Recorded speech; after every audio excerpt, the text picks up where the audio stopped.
cualquier pregunta que tengan acerca del tema, con todo gusto las podemos, va a haber apoyo de parte de nosotros para resolverlas. Está por ahí mi compañero Luis, mi compañero Alex, en los cuales pues nos podemos apoyar para resolver todo este tipo de dudas. Y bueno, pues vamos a empezar. Em, bueno, el tema es las dos caras de la industria, control discreto y de proceso. Muchos nos hemos preguntado o muchos tal vez no hemos marcado la pauta o totalmente desconocemos cuál es la diferencia. El objetivo de esta presentación es enfocada a eso, saber cuál es la diferencia y, bueno, tener un poquito más del enfoque de lo que es a nivel industrial estos dos conceptos. Para esto voy a detener un poquito y voy a compartir un video. Este video quiero que le pongan atención. Eh, ok, creo que ya lo optimicé. Y bueno, me pueden también confirmar si ya pueden ver el video. Lo voy a reproducir. Este video lo voy a cortar a los 4 minutos. Quiero que le pongan mucha atención porque va muy enfocado a lo que es nuestro tema. Siglo XX, una compañía americana de galletas lanzó las galletas rellenas tipo sándwich. A mí me siguen pareciendo las típicas galletas que siempre desaparecen primero de las cajas surtidas. Un siglo después, todos podemos disfrutar de esta dulce combinación crujiente y cremosa. Esto sí que es dar una buena galleta. Mojar pastas en el café o galletas en la leche es una sabrosa tradición, a cuyo inventor habría que dedicarle un monumento. El origen de estas galletas es azúcar puro granulado. Este trabajador carga sacos de azúcar en una mezcladora para preparar la masa. Se añaden dos tipos de cacao. La combinación conferirá a las galletas el sabor y color deseados. A continuación, se añade un preparado de sal y otros ingredientes. Una mezcla especial de aceite de colza servirá de aglutinante para la masa que se mezcla en estas batidoras gigantes. Con la adición de agua, la mezcla empieza a parecerse a una burbujeante sopa de chocolate. Finalmente, se añade hielo seco, que enfría la mezcla al evaporarse. Este descenso de temperatura es muy importante. Se echa harina para espesar la mezcla. La masa enfriada es menos quebradiza que a temperatura ambiente. Ahora se añade una mezcla de levaduras. Y tras amasar un poco más, la masa de chocolate queda lista.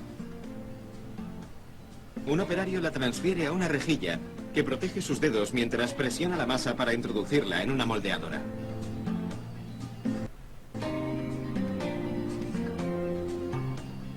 La máquina comprime la masa para obtener la forma final de las galletas, con sus dibujos y el nombre de la marca en relieve. Esta máquina es capaz de procesar 5.000 sabrosas galletas cada hora.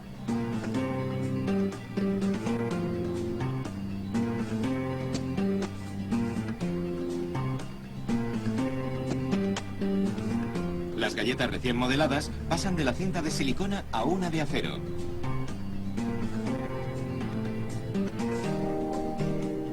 En ella llegan a un horno de gas, dentro del que circulan durante varios minutos hasta que se consigue el horneado uniforme. Tras el horneado, las galletas pasarán bajo unos ventiladores que las enfrían para hacerlas más crujientes. Después pasan a otra cinta que tiene varias rampas.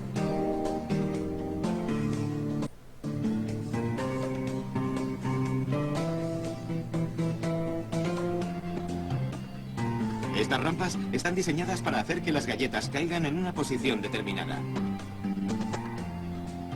Una hilera cae boca arriba y la siguiente boca abajo. Así quedan en la posición adecuada para recibir el relleno de crema.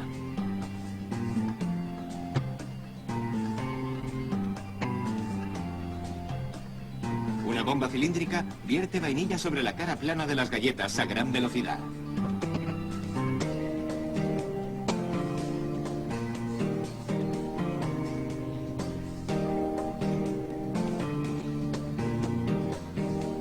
Las galletas untadas, se dirigen a la siguiente parada. Allí, la maquinaria se encargará de colocar las galletas superiores sobre las inferiores.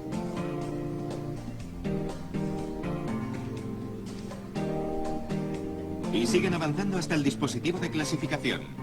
Unos dedos mecánicos las separan en grupos de 11.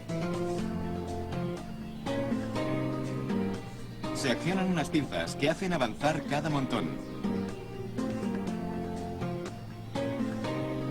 No pararán hasta soltar las galletas sobre unas bandejas de plástico.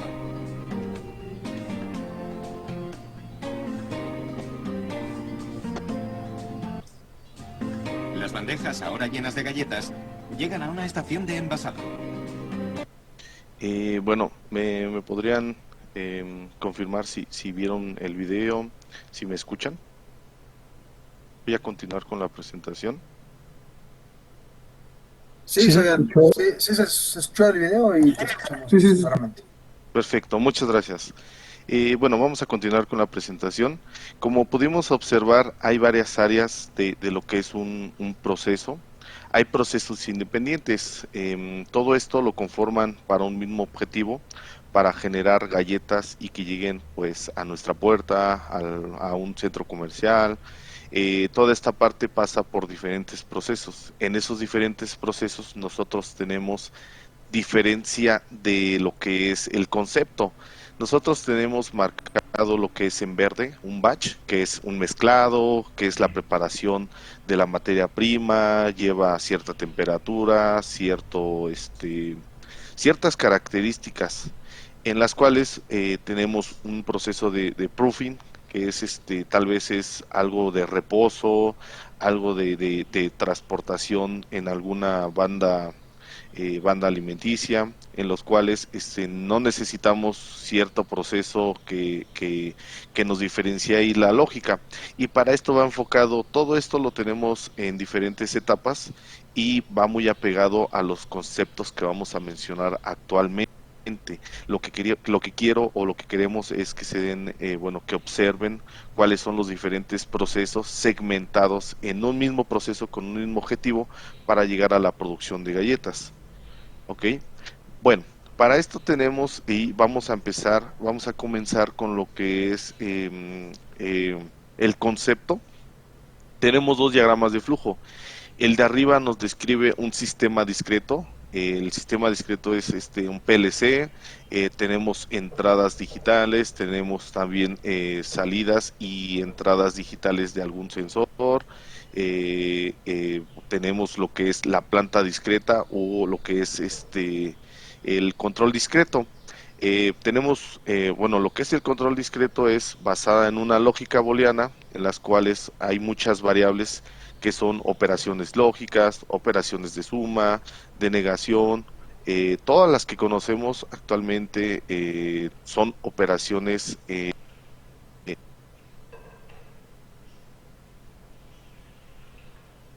las cuales nosotros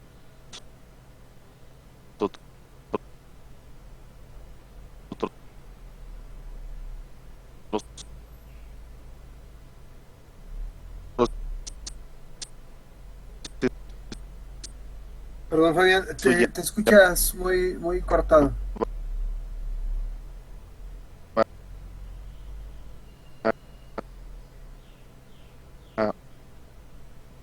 un poquito más.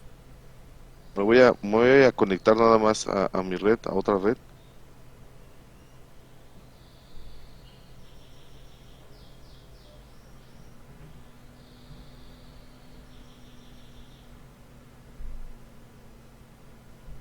¿Me escuchó?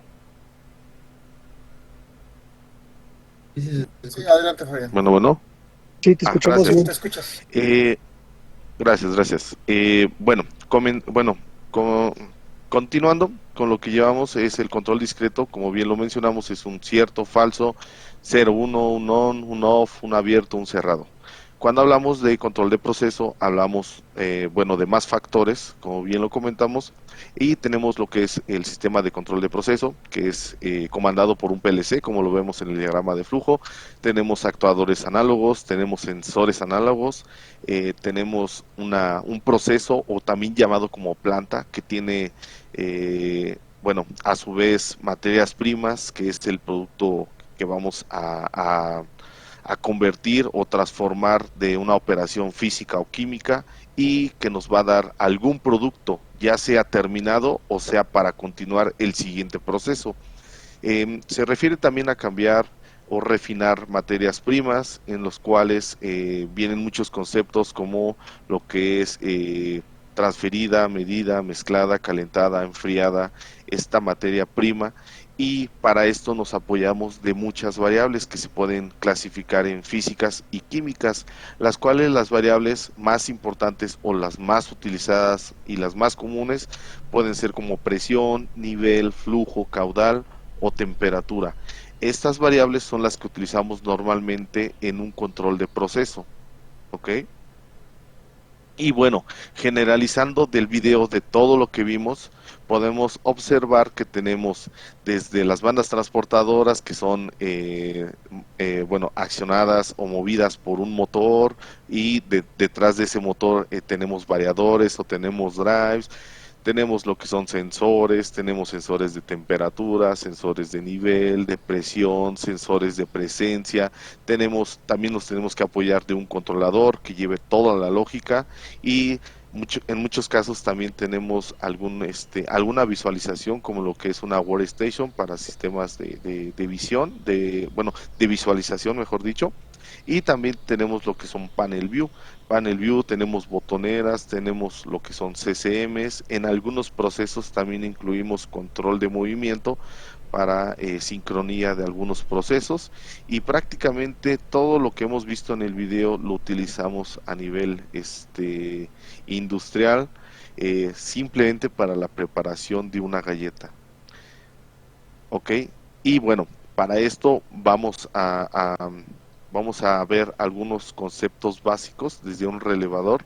Un relevador, muchos de nosotros, o todos más bien, conocemos lo que es un relevador, conocemos las partes del relevador, desde la bobina, de cómo se acciona, qué es lo que hace accionar un voltaje, y para qué nos sirve. Esto nos sirve pues para conmutar ciertos canales, para arrancar o parar un motor, un cierto accionamiento, una válvula, una electroválvula, infinidad de dispositivos. Muchos conocemos o todos conocemos lo que son los diagramas eléctricos, en los cuales pues en la escuela los vemos de cierta manera, a nivel industrial los vemos, pero ya los vemos más apegado a lo físico, como cablear ya directamente en los relevadores, en los contactores, en las protecciones. Toda esta parte la vemos y la vamos a ir asimilando en esta presentación, pero ya más apegada a la realidad. Eh, Muchos nos hemos encontrado quizás en visitas, quizás algunos que ya hemos trabajado en la industria.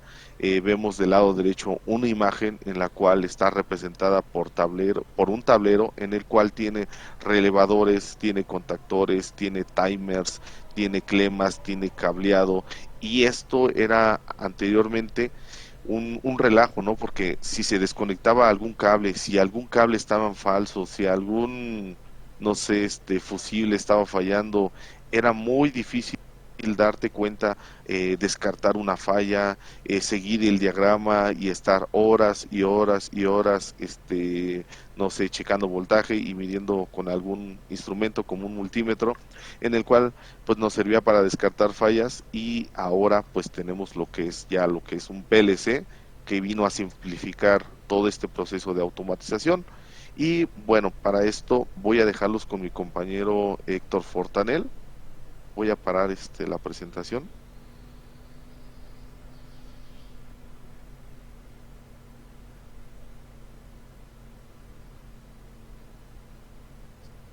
Muchas gracias, Fabián. ¿Me pueden confirmar, por favor, si se ve mi pantalla? Sí se ve. Ah, ok, perfecto. Muchas gracias, Fabián. Bien, mi nombre es Héctor Fortanel. Yo voy a continuar con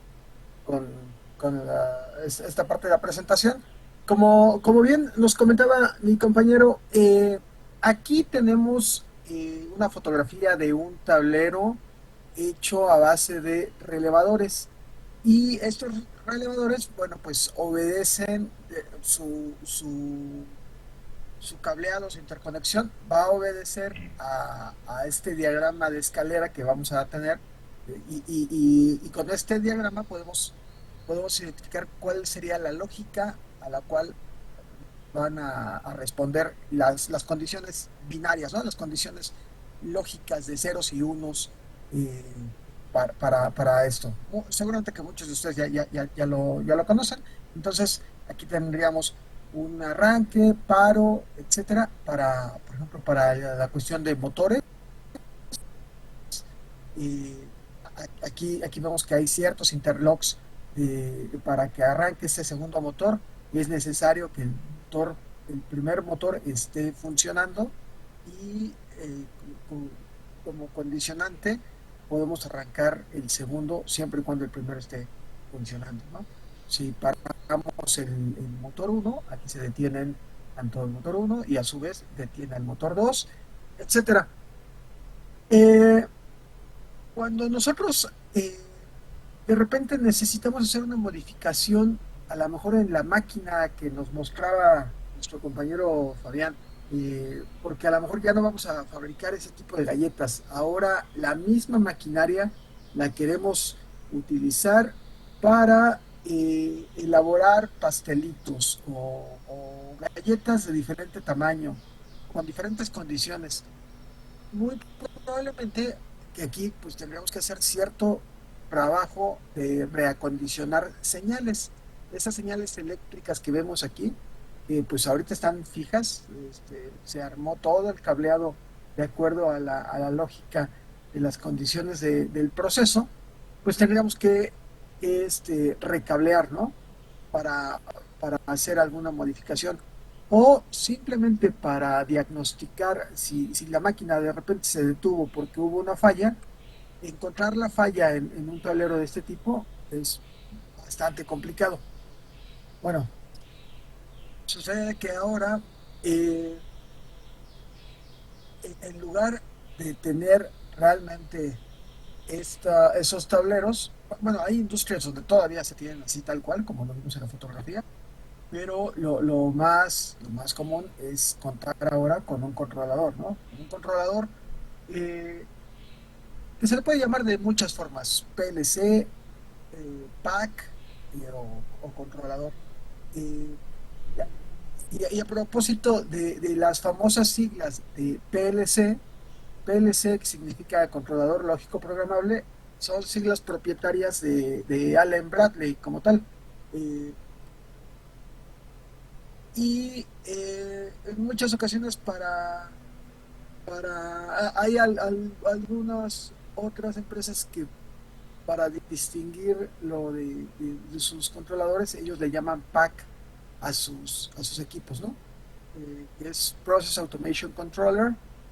eh, y las siglas de PLC de repente se llegan a asociar con un controlador de menor capacidad, o que solamente se dedica al control discreto, al control de señales binarias, pero no necesariamente.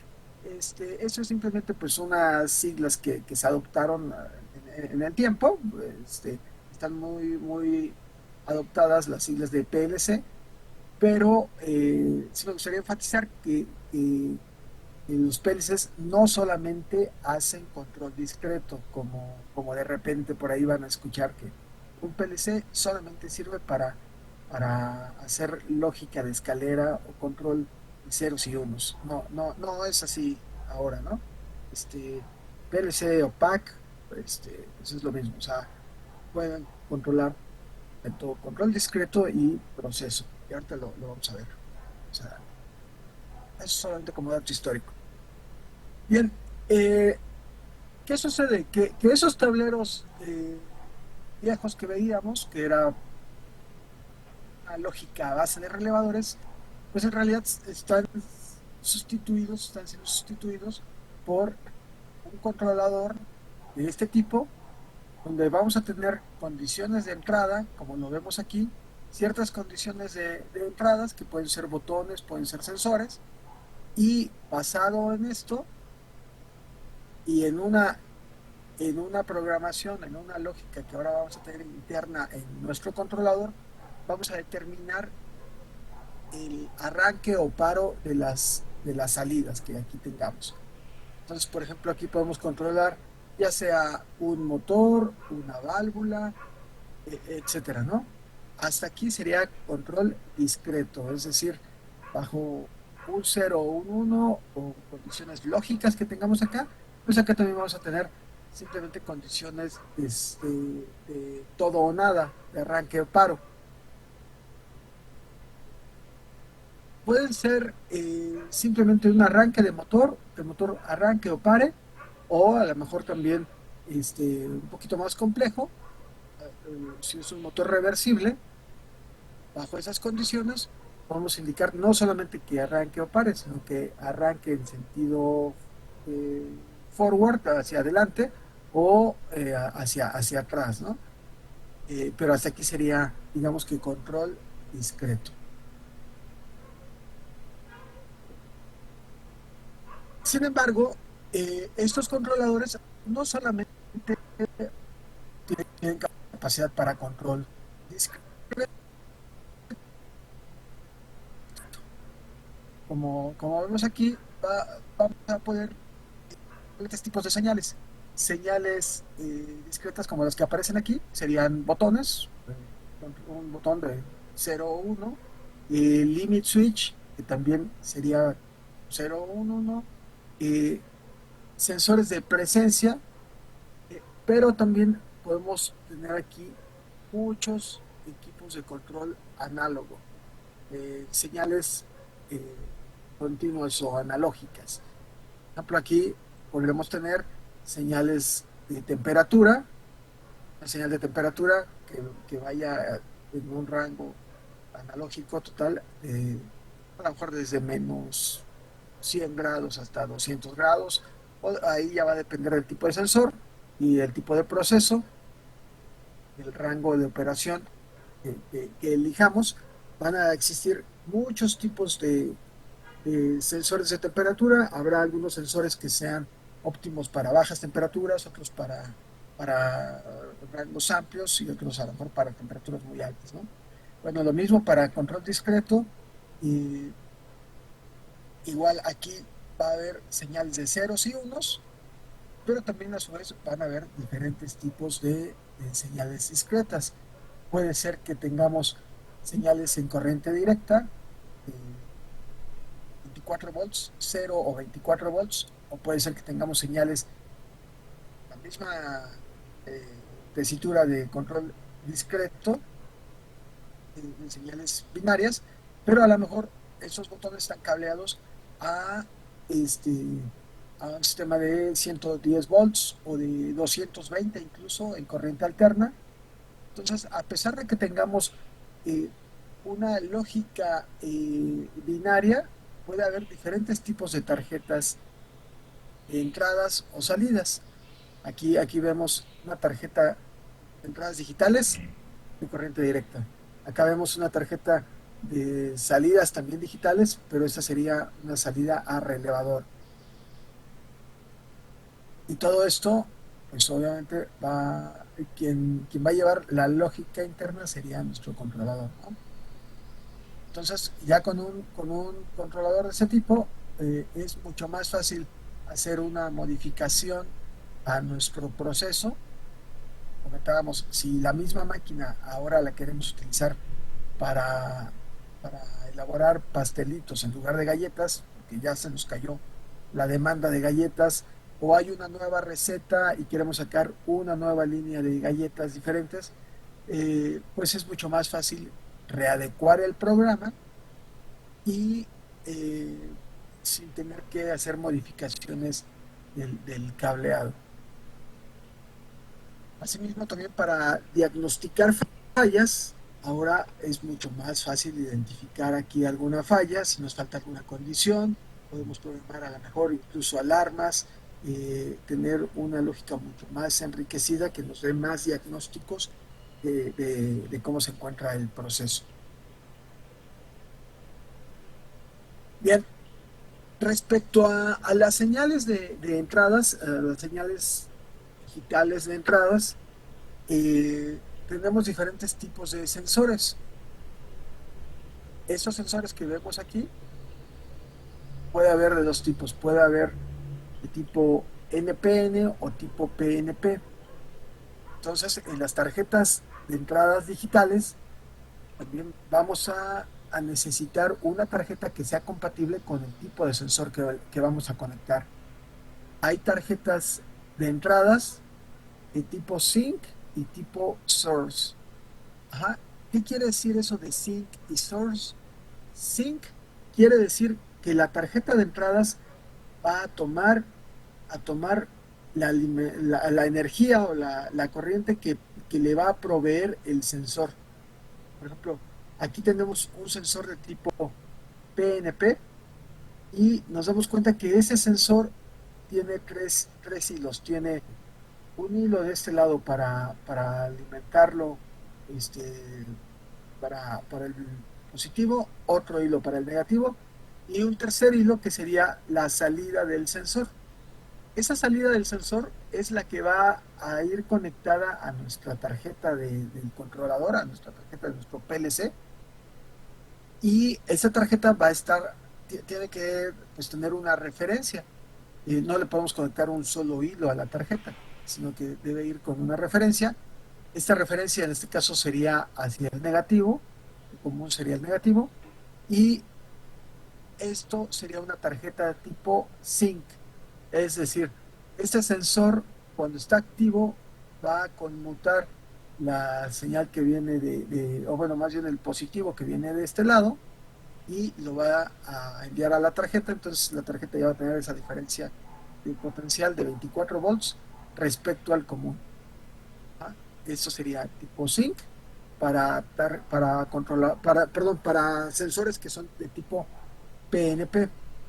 Ahora, ¿qué pasa cuando tenemos sensores NPN?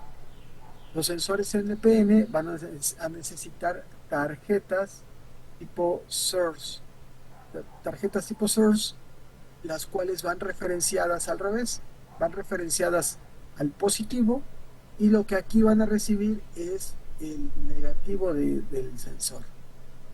Entonces, existen estos dos tipos de sensores y por lo tanto tenemos que identificar cuál es su tarjeta que le correspondería al sensor, tipo Source, tipo Sync.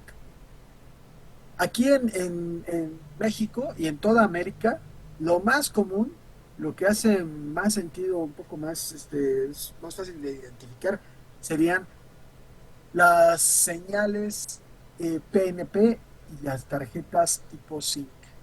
Esto es lo más común, esto que vemos acá, pero no es lo único que existe. Debemos tomar en cuenta que también de repente nos podemos encontrar con alguna máquina, algún sistema que utilice este tipo de señales. Y tienen ventajas y desventajas cada uno de ellos, ¿no? ¿Qué ventajas podríamos decir que se tienen aquí con los sensores PNP y tarjetas Sync?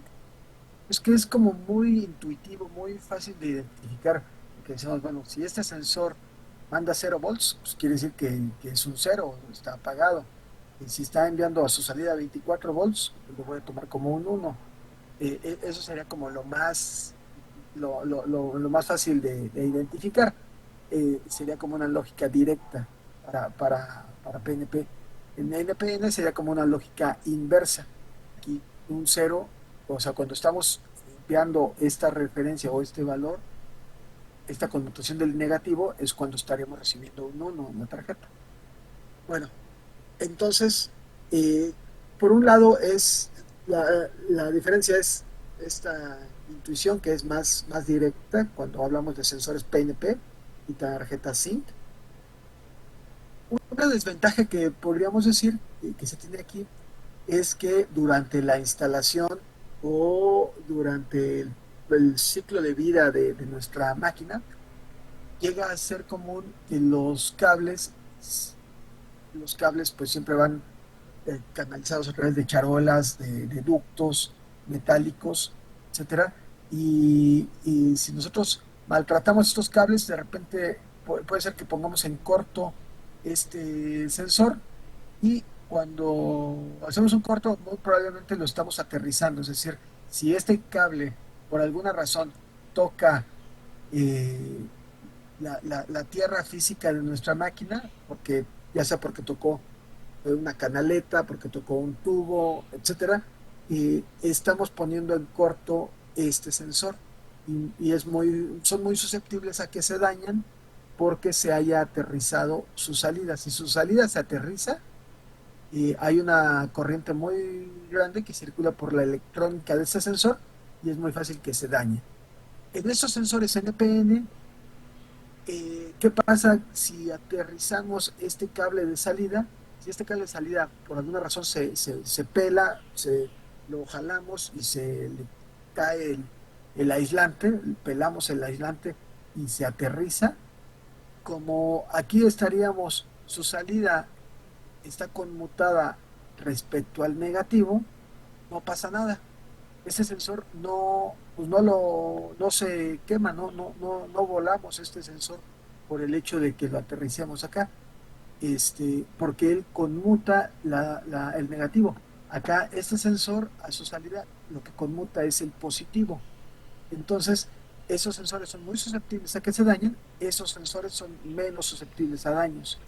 Asimismo, también para señales de alta velocidad, estos sensores son más rápidos en su conmutación. Estos sensores típicamente alcanzan velocidades de conmutación de mayor frecuencia, por ejemplo, para encoders o conteos de alta velocidad. Esos sensores son muy veloces. Estos son un poco más lentos. Esto debido a la lógica, a su construcción interna. Entonces, estos son más adoptados en toda América. Es mucho más fácil encontrarlos, pero son un poco más lentos y tienen esta peculiaridad de que son un poco más susceptibles a daños. Estos son más utilizados en Asia y también en Europa. Europa, digamos que está mitad de mitad. En Asia es donde sí son más adoptados los NPN, y sus ventajas son que son más veloces en conmutación y que son menos susceptibles a daños. Bien, eso sería en cuanto a sensores activos. Los sensores pasivos o sensores que no llevan electrónica en sí serían muchos de estos sensores limit switch que vemos aquí. Aquí tenemos un montón de ejemplos. Básicamente pues lo que hacen es cerrar un platino interno y pues estos se puede decir que podrían trabajar tanto tipo sync o source, porque lo que van a conmutar pues sería lo que nosotros le conectemos al otro extremo del cable, ¿no? Ya sea 24 volts o negativo o incluso en alterna, y es a lo que se le llaman contactos secos también. Estos de acá son sensores que llevan electrónica y tienen esta cuestión de que hay que identificar si conmutan hacia este lado o conmutan hacia este lado, es decir, son PNP o NPN. Estos de acá no importa. Eh, Nosotros, depende de cómo hagamos la conexión, vamos a poder conmutar los 24 volts o la referencia del negativo, ¿no? Y eso es a lo que le llamamos, por eso se llama contacto seco, porque nosotros, Héctor, sí. solo como recordatorio, nos quedan 3 minutos. De Nada más, acuerdo. Gracias, gracias. don Fabián. De nada. Bien, estas tarjetas digitales, como comentábamos, puede haber de diferentes tipos de tarjetas, a pesar de que sean discretas, a pesar de que sean para señales digitales, puede haber de diferentes tipos. Esta que vemos acá es una tarjeta de entradas digitales, pero es para corriente alterna a 110 volts. Esta es también digital, pero es a 24 volts. Habrá algunas digitales incluso que son para lógica TTL, son a 5 volts. Esas son típicamente de mayor velocidad de conmutación, las tarjetas para TTL. Eh, Igual para salidas, en cuestión de salidas, existen tarjetas de salidas en corriente alterna, corriente directa, a relevador, etcétera, ¿no? Esas serán las tarjetas digitales. En tarjetas analógicas, que ahorita aquí no voy a ahondar mucho, de eso nos van a hablar más mis compañeros de la parte del proceso. Hay tarjetas análogas eh, que pueden trabajar ya sea de 0 a 10 volts, de 420 miliamperes, o tal vez específicamente para temperatura, a lo mejor trabajan en milivoltaje, cuando hablamos de termopares, RTDs, etcétera. Señales de salida, igual, tenemos señales de salida que típicamente son de 0 a 10 volts o de 420 miliamperes, y también algunas que tienen protocolos de comunicación de campo, como el caso de HART, que es muy común en cuestiones de proceso, utilizar señales que soportan la comunicación HART embebida en los mismos canales de salida, ¿no? Muy bien, entonces como platicábamos, en el mismo controlador podemos tener señales digitales, análogas.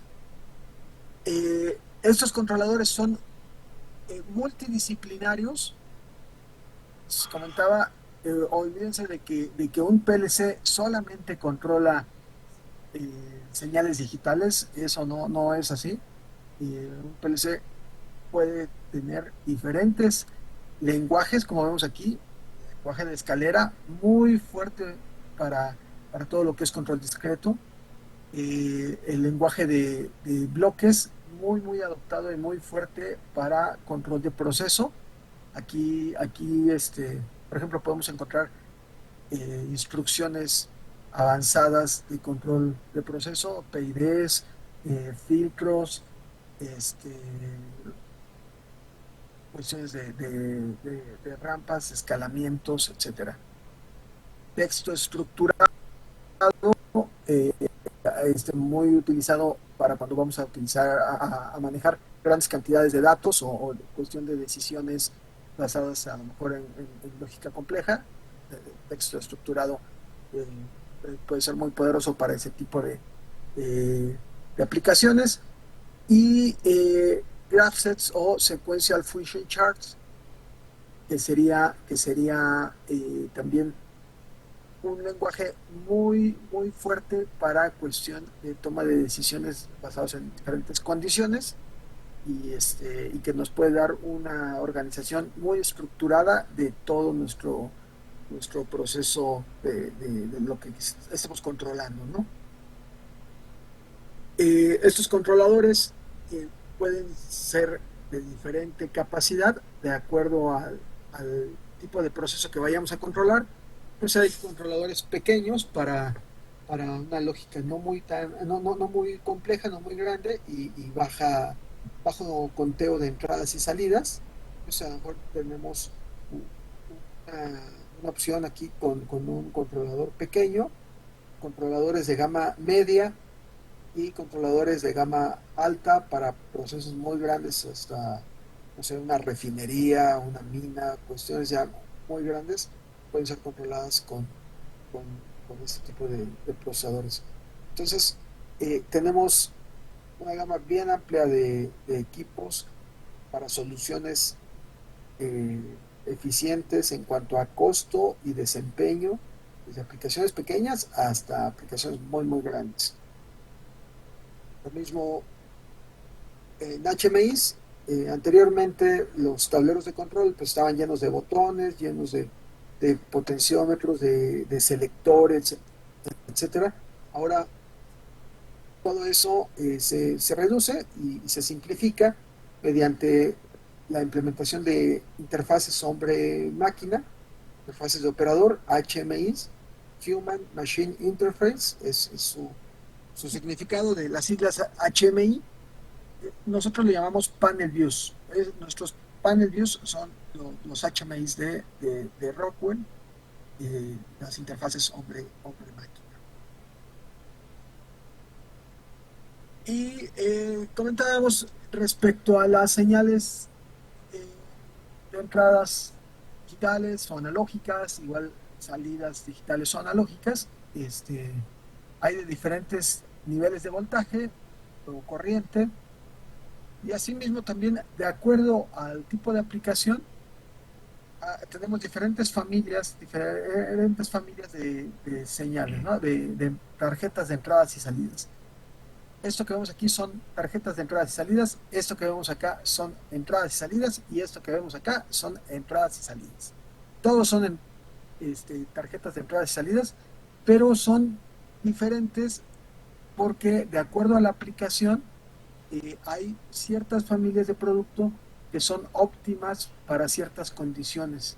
Por ejemplo, no es lo mismo si vamos a conectar o si vamos a armar una máquina o un tablero de control para la industria alimenticia, como el ejemplo que pusimos ahorita de las galletas, a si vamos a tener un control igual de ceros y unos, digamos, pero en una plataforma de Pemex en medio del mar, ¿no? Este, vamos a manejar el mismo tipo de señales tal vez, pero los ambientes de instalación son diferentes. Entonces tenemos equipo que está muy enfocado a cierto tipo de industria, para la automotriz, para la industria alimenticia, para la farmacéutica, que requiere de ciertas condiciones de sanidad, y algunas otras familias para ambientes extremos, temperaturas extremas, cuestiones de humedad, de corrosión, etcétera. Bien, pues muchísimas gracias. Hasta aquí sería mi participación en cuanto a la parte de control discreto, y cedo la palabra a mis compañeros que nos van a hablar ahora sobre análogo de proceso.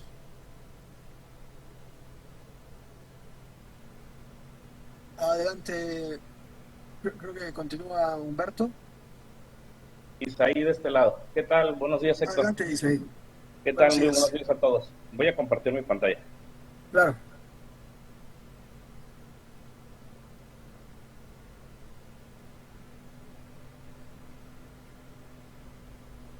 No sé si ahí ya logran ver bien la pantalla. Ya la vemos. Muy bien. Bien.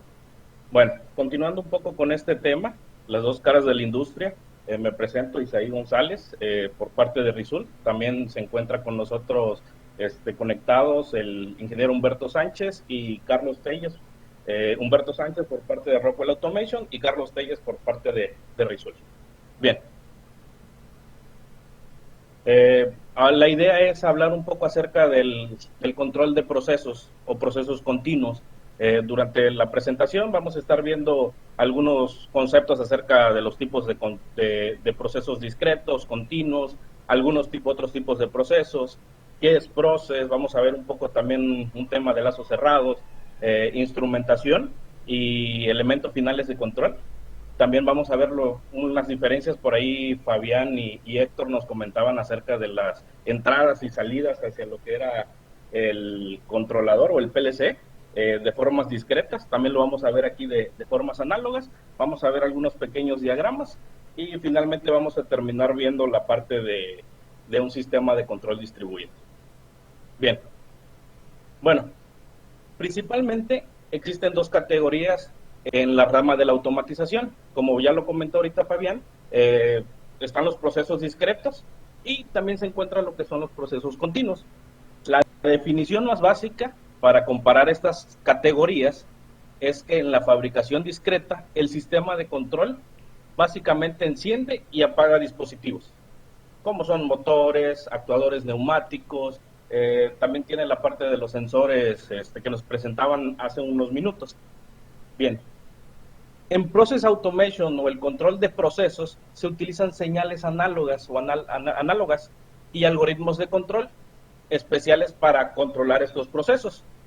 Algunos ejemplos de fabricación discreta incluyen la construcción de lo que son automóviles o el montaje de computadoras o dispositivos electrónicos. mientras que en la parte de automatización de procesos se incluye en una planta química, elaboración de la cerveza, una refinería, algunas otras industrias en las cuales están muy metidas esta parte de los procesos continuos. Bien, curiosamente hay muchas instalaciones de automatización de procesos que también tienen fabricación discreta. Por ejemplo, un ejemplo muy usual es la fabricación de la cerveza, en donde se llena la parte, o donde vemos la parte de lo que es el llenado y el envasado, ya sea de botellas y barriles. Prácticamente estas tareas se consideran una fabricación discreta. Por el contrario, hay muchos fabricantes discretos que no tienen automatización de procesos. Algo muy común es la industria automotriz. Ciertos salvos casos en los que pudieran tener a lo mejor una planta de tratamiento de agua. Bien, como bien lo indica el nombre de este webinar, el propósito es entender que la automatización de procesos y la fabricación discreta son distintos, por lo que es importante tener en cuenta diferencias y terminologías entre ellas, como bien ahorita lo estábamos revisando con Héctor y con Fabián. Bien, bueno, a continuación se presenta de forma muy gráfica, a ver, permítanme agregar el puntero, se presenta de forma muy gráfica ambos tipos de procesos, el proceso discreto y el proceso continuo. Bien, algunos ejemplos de procesos discretos pueden ser, como lo comentábamos ahorita, la fabricación o ensamble de automóviles, equipos electrodomésticos, equipos electrónicos, como pudieran ser computadoras o equipos industriales. Un ejemplo de proceso continuo podría ser este que tenemos del lado derecho.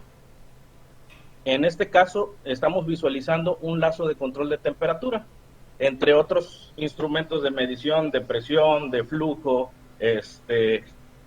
En este caso, tenemos un tanque, el cual se encuentra o tiene un sensor de temperatura, conocido como elemento primario de medición, el cual puede ser un termopar o un RTD. Estas son las señales que ahorita nos mencionaba Héctor. Este sensor, ¿qué hace? Recibe o hace una conversión de lo que es la temperatura a una señal eléctrica, ya sea una resistencia variable en un RTD o un milivoltaje para un termopar, y lo envía a lo que sería ese transmisor de temperatura. Ese transmisor de temperatura lee esta señal y le entrega mediante una señal análoga de 4 a 20 miliamperes hacia lo que sería una entrada hacia nuestro controlador.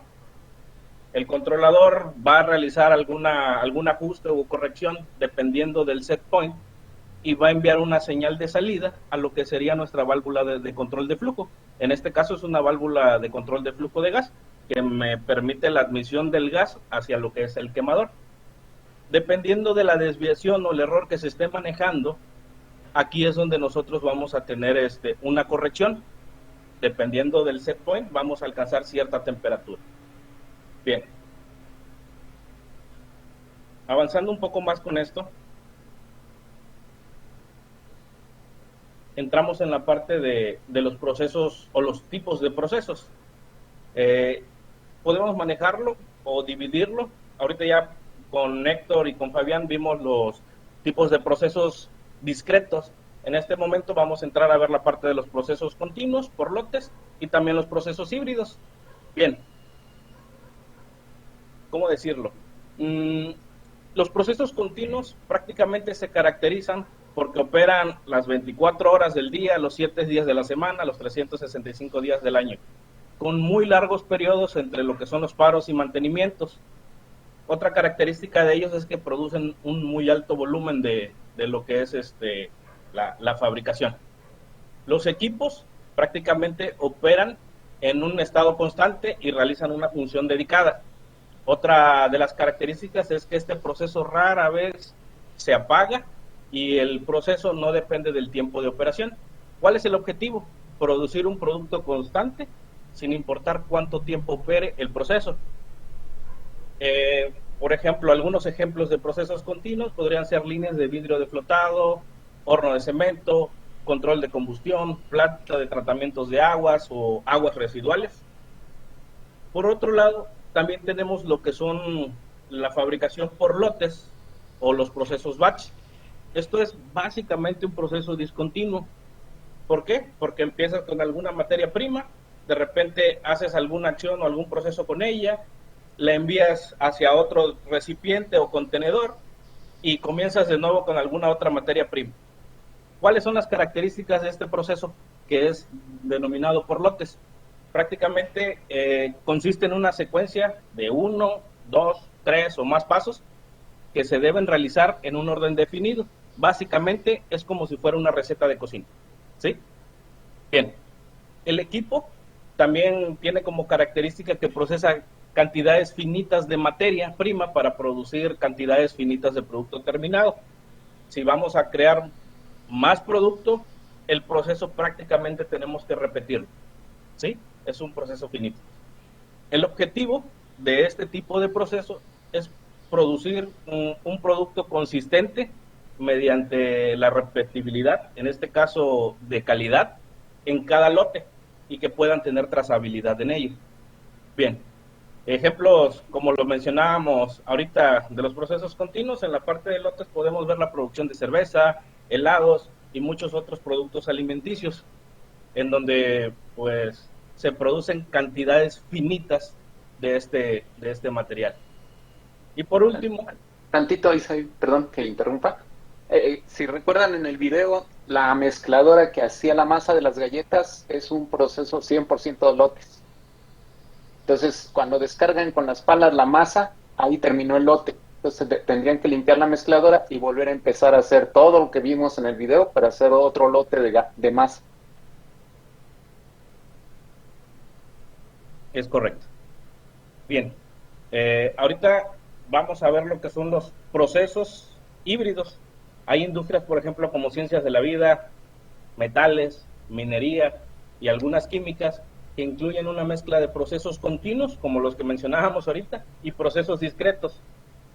A estos comúnmente se les denomina o se les conoce como procesos híbridos, ya que es una mezcla de ambas. Por ejemplo, un ejemplo muy sencillo, por ejemplo, como el que ahorita estaban mencionando, es que en la industria de bebidas tenemos, por ejemplo, alguna planta de tratamiento de agua, que es básicamente un proceso continuo. La producción de jarabes es prácticamente una receta en la cual se van adicionando diferentes materiales para generar este producto, y el llenado, el etiquetado de las botellas es un proceso discreto. Ahí es donde convergen a lo mejor los tres tipos o los tipos de procesos que existen. Bien. A continuación se presenta una pequeña comparativa de los diferentes tipos de procesos. Principalmente, ¿cuál es el objetivo del control? En un proceso continuo, pues necesitamos lo que es consistencia y altos volúmenes. En el proceso discreto, la idea es eliminar la variación, mientras que en el batch, la idea es mantener la consistencia o la calidad entre cada uno de los lotes. Ok, ¿qué más? Bueno, cuando da inicio una nueva instancia, en un proceso continuo pueden pasar semanas, meses, incluso años, hasta que pare la producción. En cambio, en un proceso discreto puede tardar segundos. En lo que es un proceso batch, prácticamente pueden ser horas. ¿Qué más? ¿Cuál es la cantidad de material a procesar? En un proceso continuo son volúmenes muy grandes de material que vamos a estar procesando, mientras que en un proceso discreto pueden ser pequeñas o medianas, y en un proceso batch prácticamente vamos a estar haciendo una producción mediana. ¿Qué porcentaje de señales análogas o discretas puede haber en cada uno? Esto no es una regla, es un estimado. Por ejemplo, en un proceso continuo, la mayor parte de las señales son análogas. Por decir algo, un 95% son análogas y un 5% son digitales. En un proceso discreto es al revés. Tenemos un 95% de señales digitales y un 5% de señales análogas. Y prácticamente en el proceso batch tenemos un 60-40 en cuanto a este tipo de señales. Y bueno, finalmente tenemos cómo se controlan ese tipo de procesos, ¿no? Comúnmente un proceso continuo se controla mediante un sistema de control distribuido o un sistema SCADA, mientras que un discreto, básicamente entramos en lo que es un controlador o un PLC. Y pues en la parte del batch se manejan diferentes. Bien.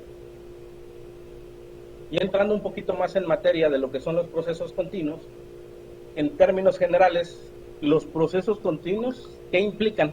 Una combinación de materiales y reacciones que nos van a dar como resultado un cambio de propiedades físico o químicas, o también biológicas, cuando son sometidos a diferentes cambios. Por ejemplo, si sometemos algún producto a altas o bajas presiones, o altas o bajas temperaturas, pues se están generando ya algunas modificaciones o reacciones químicas. Los diferentes materiales viajan a través de lo que son las tuberías y recipientes, especialmente diseñados para lograr obtener lo que son los productos deseados.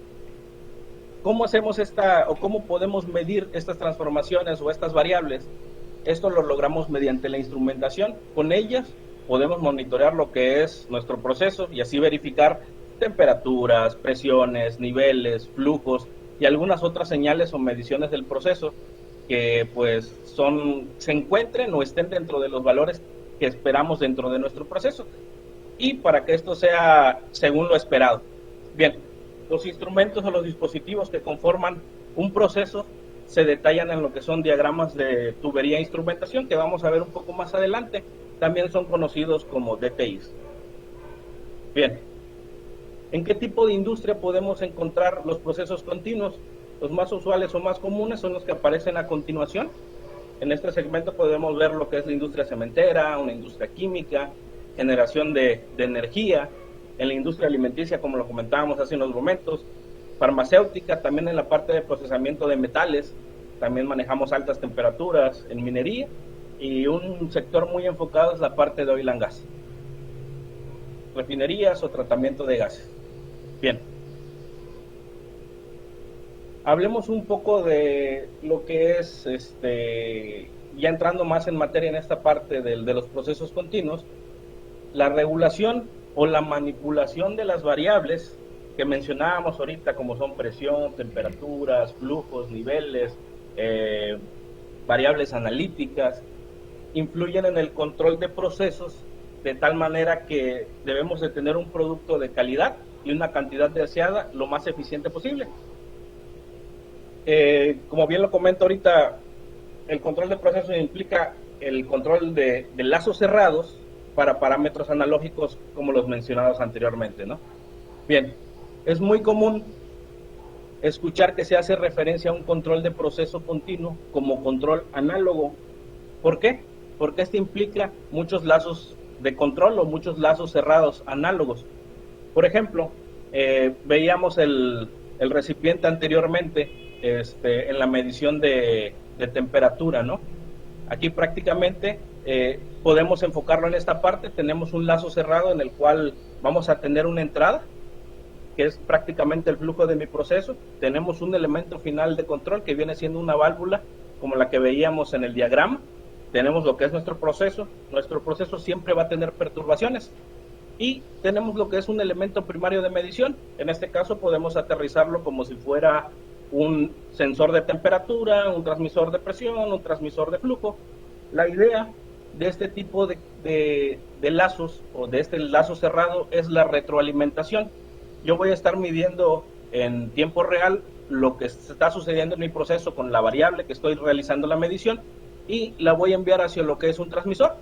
El transmisor se encarga de recibir la señal del elemento primario de medición y enviarla ya sea como una señal estandarizada de 4 a 20 miliamperes, de 0 a 10 volts, como comentaban anteriormente, o mediante algún protocolo de comunicación.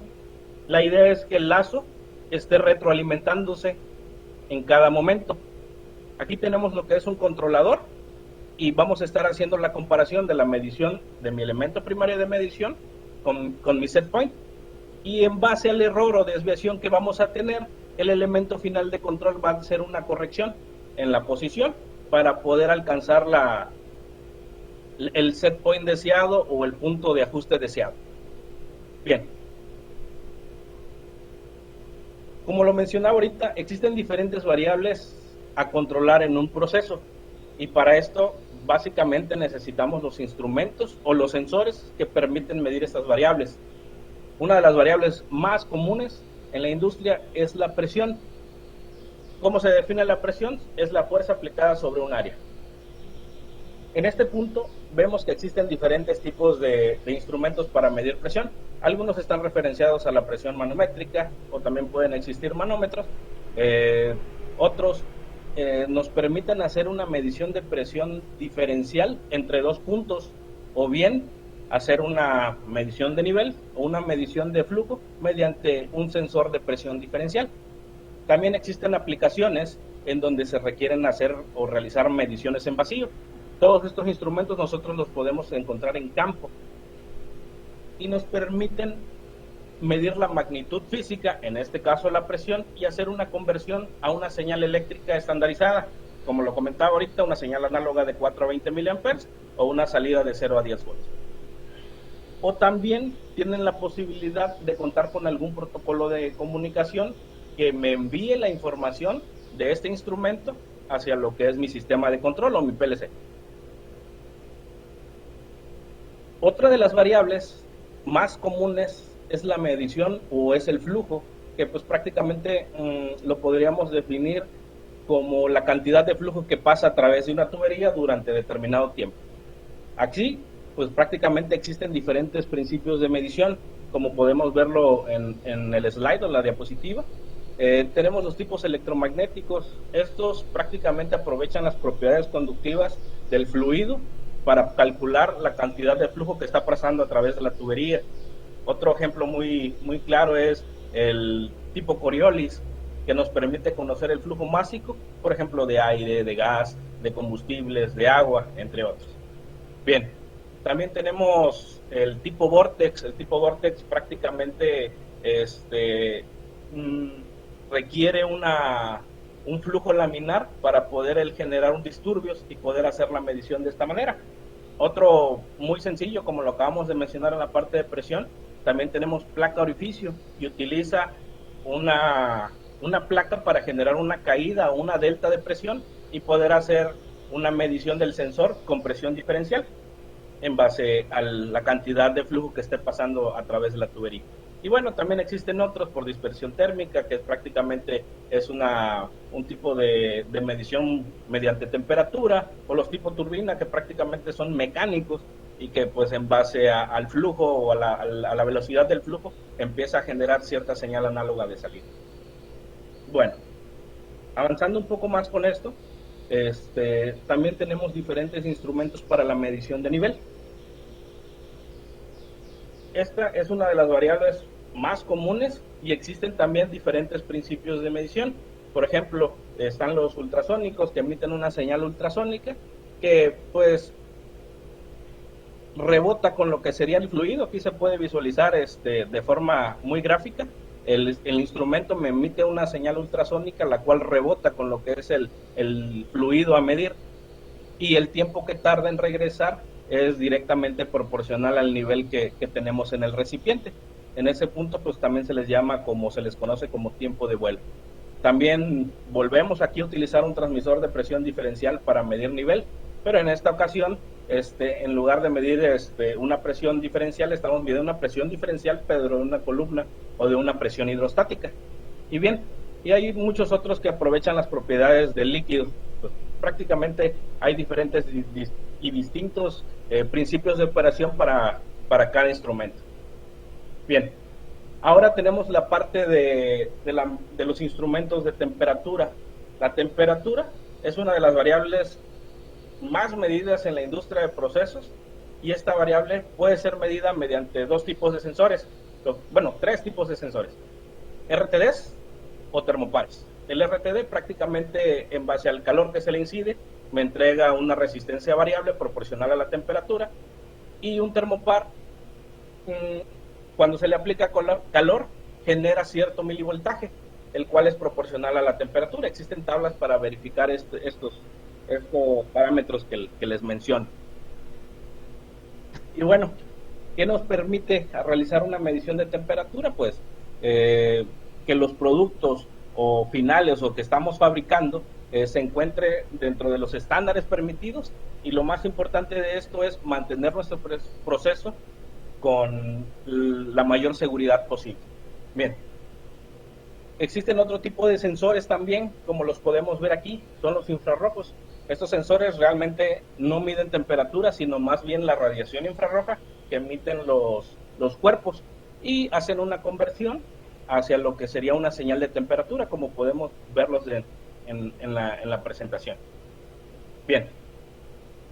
Bueno, existen también otro tipo de instrumentos o otro tipo de sensores que miden las variables analíticas, las más comunes, y nos permiten monitorear y controlar condiciones de nuestro proceso. Por ejemplo, podemos monitorar la conductividad, el pH en un sistema de tratamiento de aguas. También existen sensores que son capaces de detectar gases tóxicos o mezclas explosivas, los cuales ya van embebidos o forman parte de un sistema instrumentado de seguridad. Bien, hay muchos tipos de dispositivos que se utilizan en lo que es la automatización de procesos, porque hay muchos tipos de entornos en los cuales se deben o se pueden utilizar este tipo de instrumentación. Los dispositivos, ¿cómo los elegimos? Prácticamente tenemos que hacer una recopilación de la información, el material con el que trabaja, el rango de temperatura, el rango de presión, las variables analíticas, pH, conductividad, todo lo que podamos obtener. También necesitamos conocer la exactitud con la que vamos a estar trabajando, la durabilidad y sobre todo lo que es el costo. Los instrumentos son muy importantes en el control de procesos. ¿Por qué? Porque la mayoría de las plantas constan de tuberías y recipientes cerrados. Entonces, la única forma en que el operador sabe lo que está sucediendo con el control de su proceso es a través de la instrumentación. Prácticamente son los ojos del operador. Ahora bien,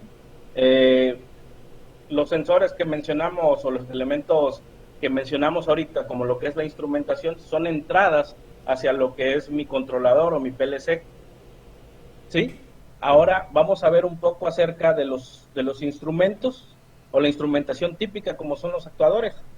Bueno, los elementos de control son elementos finales de control, son aquellos dispositivos que prácticamente reaccionan a la salida y modulan el proceso, a la salida del controlador y modulan un proceso. Las válvulas son el dispositivo de control más común en un sistema de proceso. La operación de la válvula puede ser abierta o puede ser cerrada, como lo veíamos anteriormente, pero ¿cuál es la idea en este tipo de válvulas? Es que son proporcionales y pueden tener o pueden modular cierta apertura. Por ejemplo, la válvula, en lugar de tener una señal o un estado on u off, puede tener un 25, 50, 75 o 100% de apertura, dependiendo de mi proceso, de cómo va a ser el control que voy a estar llevando en ese momento. Existen válvulas, como ahorita lo podemos ver, que son eléctricas, neumáticas, otras que son de vástago deslizante, que realizan un movimiento deslizante horizontal, o bien también vástagos rotativos, servos para hacer lo que es el movimiento de compuertas. También tenemos, ¿cómo decirlo? Los variadores de frecuencia, que se utilizan para regular el flujo en aplicaciones de bombeo. Las bombas y los ventiladores son otros elementos de control que también son muy populares. Algunos servos, como ya lo mencionaba ahorita, que nos pueden ayudar a la apertura o el cierre de compuertas o mamparas, bombas dosificadoras, válvulas de corte de seguridad. Esto lo podemos utilizar en un sistema de gas a quemador como el que veíamos anteriormente. Estos elementos básicamente son salidas de nuestro proceso. Bien.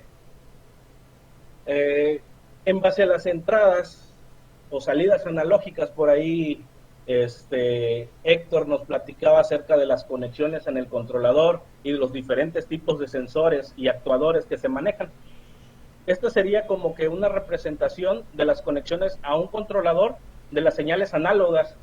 Del lado izquierdo, prácticamente nosotros podemos ver una válvula proporcional, la cual recibe una señal análoga, en este caso de 4 a 20 miliamperes, y puede darnos una apertura del 100%. Aquí nosotros podemos verlo en la tabla. Existen diferentes tipos de accionamiento en las válvulas y pueden ser inversa o de acción directa. En este caso la estamos representando que cuando tenga 4 miliamperes va a dar una apertura del 0%. Cuando tenga 8 miliamperes va a tener un 25% de apertura. Cuando tengamos la mitad de la señal análoga o el 50%, nos va a entregar también un 50% de apertura, y así sucesivamente hasta llegar a los 20 miliamperes. Y del lado derecho, pues se presenta la conexión de un transmisor de presión, el cual recibe una presión del proceso y me entrega una señal de salida análoga hacia lo que es mi controlador. Básicamente aquí hago una representación muy sencilla, que mi instrumento me va a medir de 0, va a tener un rango de 0 a 100 PSI, y me va a entregar una salida proporcional. Cuando yo tenga 0 PSI, va a tener 4 miliamperes, 25, 50, 75 y 100% proporcional hasta llegar a los 20 miliamperes. Bien, eso es así a grandes rasgos cómo funcionan las señales análogas de entradas y salidas.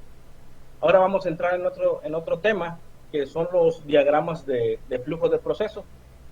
Un diagrama de flujo de proceso es un diagrama que prácticamente lo utilizamos en ingeniería química y de procesos para indicar un flujo general de los procesos y los equipos que se encuentran en planta. El diagrama de flujo de procesos muestra la relación entre los equipos principales de una instalación de planta y nos muestra detalles menores como pudieran ser las tuberías del proceso, los principales elementos o equipos, conexiones con otros sistemas si tenemos alguna relación, corrientes principales, las derivaciones, lo que es la recirculación, y datos operativos como pudieran ser datos de presión, de temperaturas, flujos, densidades, etcétera.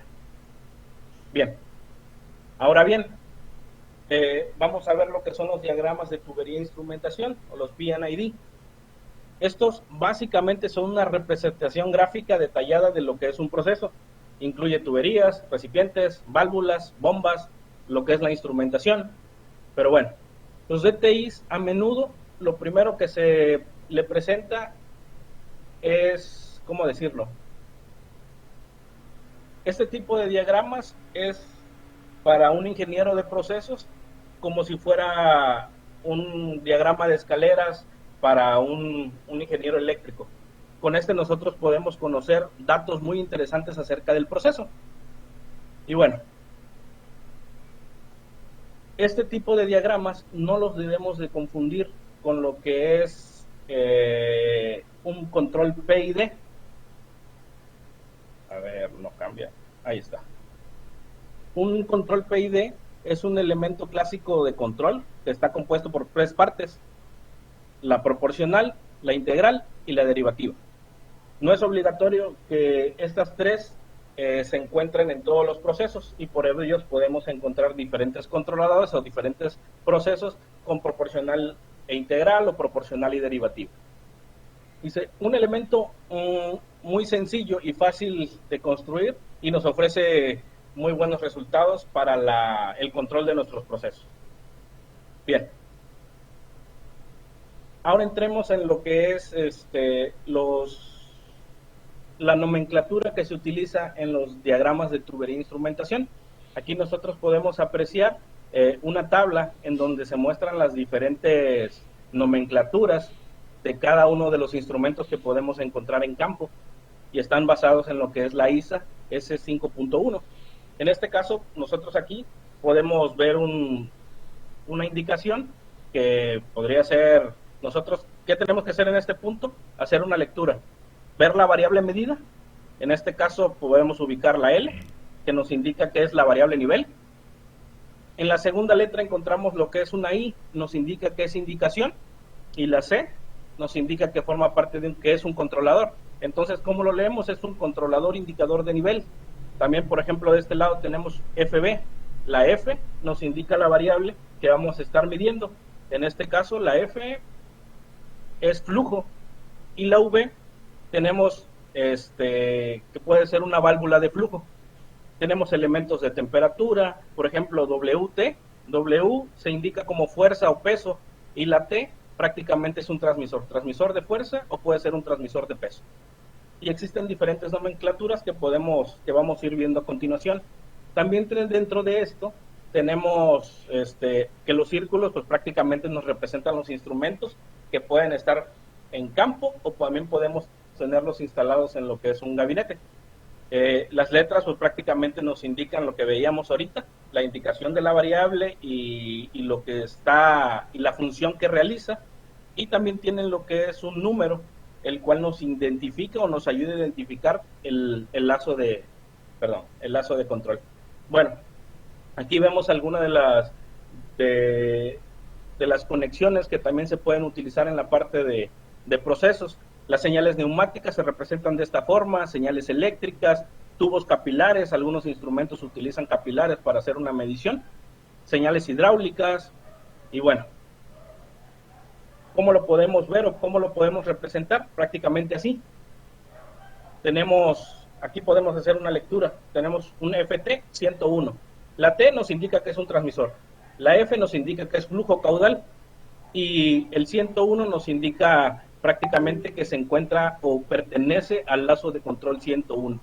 Y nos indica también que este elemento o este instrumento está montado en campo. Otro ejemplo muy sencillo pudiera ser tenemos que es un controlador indicador de temperatura que pertenece al lazo de control número 60, y este elemento se puede encontrar accesible para el operador en lo que es el panel. Y bueno, abarcando un poco más la parte de la comunicación de estos dispositivos, la mayoría de estos instrumentos de procesos se utilizan en las aplicaciones actuales y se les denominan de 4 a 20 miliamperes o 4 a 20 o dispositivos 4 a 20.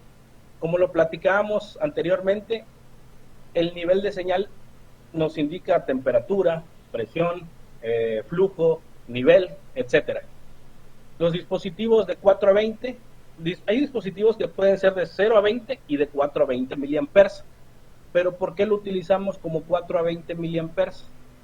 Esto es una medida de protección, ya que si llega a existir un corte en lo que sería un cable de alimentación y nosotros tenemos nuestro instrumento configurado de 0 a 20 miliamperes, no notaríamos el cambio, no notaríamos la diferencia de esta parte. Entonces, si nosotros tenemos un dispositivo de 4 a 20 miliamperes, si hay un corte en lo que es la alimentación, nuestra señal de salida se va a ir por debajo de lo establecido en nuestro rango. Entonces ahí nosotros podemos detectar una falla. Bueno, ¿por qué se usa corriente en lugar de tensión o voltaje? Debido a las inexactitudes que son causadas por las caídas de tensión a largas distancias. Y también esto depende de la potencia de la fuente. Bueno, ya entrando un poco más en lo que son los protocolos de comunicación, una tendencia muy creciente es obtener más información de nuestros dispositivos. Es solo la temperatura, el nivel o el flujo. La idea es tener dispositivos inteligentes y estos, por ejemplo, pueden ser como en el protocolo HART. Todavía se sigue utilizando lo que es la señal de 4 a 20 miliamperes para la variable primaria en este caso, pero también podemos obtener datos adicionales, por ejemplo, un diagnóstico, la temperatura de la electrónica, entre otros. Esto ya nos permite tener la robustez de una señal 4 a 20 combinada con un protocolo de comunicaciones para traer más información. También tenemos lo que es el protocolo de comunicación Foundation Fieldbus. Puede o no puede ser mucho más económico en cuanto a la instalación del cableado. Puede representar un costo más bajo que el protocolo HART. Sin embargo, también existen diferentes detalles que podríamos profundizar, pero no es el momento. Bueno, también está lo que es el protocolo de comunicación Profibus. Es un protocolo de comunicación que comúnmente lo podemos encontrar en equipos europeos. Y bueno, lo que apuntala o lo que representa Rockwell es el Ethernet IP, en donde nosotros podemos tener un protocolo de comunicación en donde podemos obtener toda la información disponible en nuestro instrumento. Estos protocolos de comunicación son uno de los más comunes en la industria de procesos que podemos encontrar en lo que es la instrumentación. Bien, bueno, ya para ir cerrando, al principio mencionábamos que los procesos discretos son controlados por un PLC y los procesos continuos comúnmente son controlados por un sistema de control distribuido. ¿Qué es un sistema de control distribuido? Básicamente consta de elementos de control que se encuentran distribuidos de forma geográfica en lo que es una planta. En realidad, el sistema de control distribuido utiliza lo que son los lazos de control que vimos anteriormente para en lo que es toda la fábrica. Este sistema de control industrial automatizado y también con protocolos de comunicación se utiliza para controlar lo que son los procesos industriales, aumentar la seguridad y la rentabilidad de nuestros procesos. ¿Cómo se diferencia de un controlador? Por ejemplo, mencionábamos ahorita con Fabián que se utiliza un controlador, un PLC, para controlar lo que son diferentes procesos, ¿sí? Pero ¿cuál es la diferencia principal con un sistema de control distribuido? Que un sistema de control distribuido utiliza una serie de herramientas como son configuraciones, bases de datos, lógicas de control, gráficos y diferentes controladores. Aquí nosotros podemos ver en la imagen una pequeña arquitectura de lo que pudiera ser un sistema de control. En la capa más baja tenemos lo que es los dispositivos de campo, como lo que es la instrumentación, bombas, motores, prácticamente las entradas y salidas. Estos van conectados a ellas y tenemos, como lo mencionábamos ahorita, pueden ser señales de 420, diferentes protocolos de comunicación, HART, Foundation Fieldbus, Ethernet IP, Profibus. Estos dispositivos se comunican a lo que es la capa de control o nivel 1, en donde ya tenemos la parte de drives, CCMs y controladores, que a su vez es supervisada por una gran cantidad de servidores. Aquí en el nivel 2 nosotros podemos encontrar el servidor, una estación de ingeniería en donde un ingeniero de procesos, un instrumentista puede estar monitoreando el proceso o puede estar haciendo configuraciones, descargas, diferentes actividades propias de la disciplina, o bien también se encuentran lo que son las estaciones de operación, en las cuales un operador va a estar las 24 horas del día, los 7 días de la semana, visualizando lo que es el proceso para evitar que se salga de control. Y bueno, en el nivel 3 tenemos los servidores empresariales que gestionan la producción y pues alimentan aplicaciones externas en donde nosotros podemos tener toda esta información. Y bueno, por último, ya para finalizar, hablando ya de lo que es el sistema de control, Rockwell Automation cuenta con un sistema de control distribuido moderno que es PlantPAX, el cual está diseñado para adaptarse a las aplicaciones en toda la planta. Como lo podemos ver ahorita, todo lo que es la arquitectura integrada de Rockwell con las diferentes disciplinas, como son batch, procesos discretos, seguridad, la parte de los drives y la parte de motion puede estar complementada en lo que es un sistema de control distribuido que está disponible para toda la planta. Y pues básicamente ese es así a grandes rasgos cómo son los procesos continuos o lo que es. ¿Hay algo más que agregar? ¿Alguna duda, alguna pregunta, algún comentario?